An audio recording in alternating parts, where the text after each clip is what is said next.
ये दिल्ली की भीड़ बता रही है कि मोदी जी जिस तरह से आंधी की तरह आए थे उसी तरह तूफान की तरह चले जाएंगे।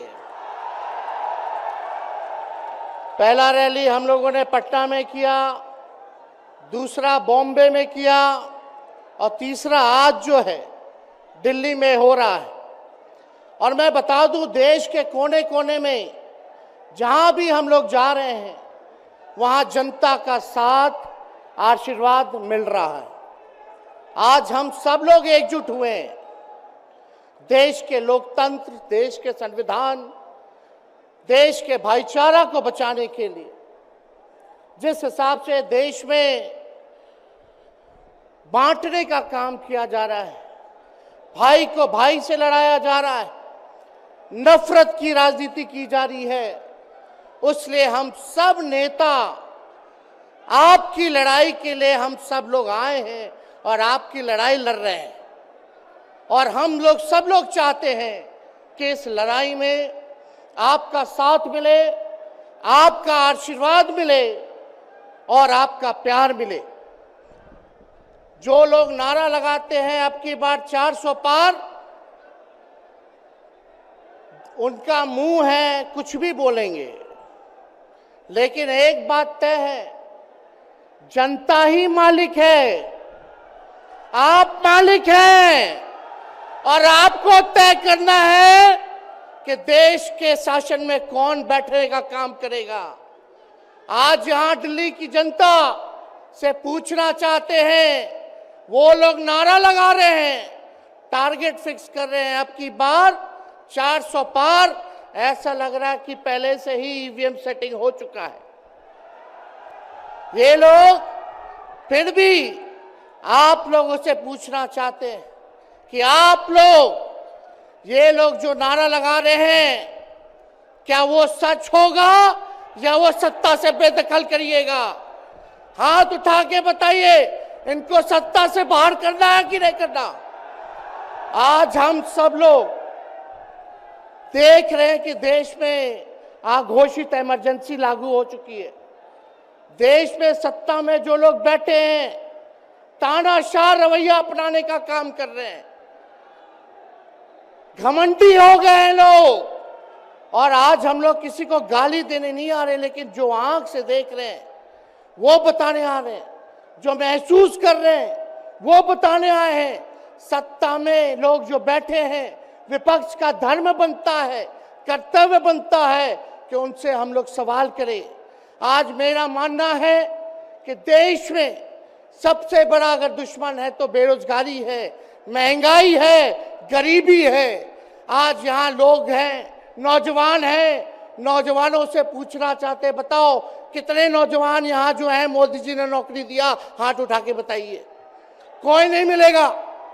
मोदी जी ने कोई नौकरी नहीं दी, सब कुछ जो है प्राइवेटाइज कर दिया। और हम लोगों ने बिहार में जब कांग्रेस लेफ्ट इंडिया अलायंस की सरकार थी, 17 महीने में 5 लाख नौकरी हम लोगों ने देने का काम किया। आज किसान तबाह है, युवा परेशान है, लेकिन किसानों से मोदी जी को मिलने का समय नहीं है। मोदी जी मिलते तो प्रियंका चोपड़ा से मिलेंगे, किसानों से नहीं मिलेंगे। अक्षय कुमार को इंटरव्यू देते थे पिछले चुनाव में, इस बार बिल गेट्स को बुला करके इंटरव्यू देने का काम कर रहे हैं। लेकिन किसानों की समस्या कैसे हल होगी ये नहीं बता रहे। किसानों से उन्होंने पिछले चुनाव में वादा किया था कि उनका आय दुगुना करेंगे। आज किसानों पर मोदी जी ने तलवार चलाने का काम किया है, जो हमारे अन्नदाता हैं। इसलिए आप सब लोग, हम लोग जब आवाज उठाते हैं तब मोदी जी और उनकी जो सेल है पार्टी की, उस पार्टी का सेल में कौन है? ईडी है, सीबीआई है, इनकम टैक्स है। लालू जी को तो कई बार सताया गया, मेरे ऊपर मुकदमा किया गया, मेरी मां पर, मेरी बहनों पर, मेरे जीजाओं पर, मेरे पिता के जितने संबंधी थे सब पर केस मुकदमा किया। अभी बिहार चले जाइए, कई हमारे नेताओं पे छापेमारी चल रही है। कई जगह ईटी का रेट चल रहा है, आईटी का रेट चल रहा है, लेकिन हम लोग घबराने वाले लोग नहीं। आज देश में जिस हिसाब से हेमंत सोरेन जी को और अरविंद केजरीवाल को गिरफ्तार करने का काम इन बीजेपी के लोगों ने किया है, तो उनको हम बता दें कि इनके गीदड़ भपकी से हम लोग डरने वाले नहीं हैं। हम लोग संघर्ष करने वाले लोग हैं। और पिंजरे में तो शेर ही को कैद किया जाता है। सब लोग शेर हैं। आप लोगों ने ताकत दिया है, आपकी लड़ाई हम लोग लड़ रहे हैं। कंस राज आप लोगों ने देखा होगा, जब जब कंस को किसी से तकलीफ होती थी, डर लगता था, तब तब जेल में लोगों को बंद कर दिया जाता था। लेकिन जेल जाने से यहाँ कोई डरने वाला नहीं है। कितने लोगों को जेल भेजोगे? लेकिन जब जनता जब जवाब देगी, जब वोट का चोट दीजिएगा, तो मोदी जी हाथ मलने का काम करेंगे, सत्ता से बेदखल हो जाएंगे। इसलिए ये अपनी ताकत को पहचानिएगा। सब लोग चुनाव के समय आप सब लोग पोल कीजिएगा, वोट दीजिएगा, लोगों को भी वोट दिलाने का काम कीजिएगा। बीजेपी के लोग झूठ बोलने वाले लोग हैं। ये लोग यूरिया को भी चीनी बना देते हैं। ये लोग गोबर को भी हलवा दे करके परोस देते हैं। ये लोग आंख फोड़ करके चश्मा दे देंगे और फिर बोलेंगे देखो हमने चश्मा दिया। ये झूठी पार्टी है, इसलिए इन पे विश्वास मत कीजिएगा। मोदी जी कहते हैं कि उनका गारंटी मजबूत गारंटी है, गारंटी की बात करते हैं। हम बोलते हैं मोदी जी की गारंटी वैसे ही गारंटी है जैसे चाइनीज माल होता है। 2-4 बार इस्तेमाल करोगे और वो गारंटी जो है खत्म हो जाता है, टूट जाता है, खराब हो जाता है। तो जब तक चुनाव है तब तक ही मोदी जी की गारंटी है, बाकी कुछ नहीं। 2 करोड़ रोजगार का क्या हुआ? 15-15 लाख रुपए का क्या हुआ? ये जवाब नहीं देने वाले, लेकिन हमेशा जो है प्रोपेगेंडा चलाने का काम करते हैं और लोगों को भटकाने का काम करते हैं। इसलिए आप सब लोगों को सावधान रहना पड़ेगा। इनके झूठ पे आप लोग विश्वास मत कीजिएगा। और हम सब लोगों ने आज तस्वीर देखा।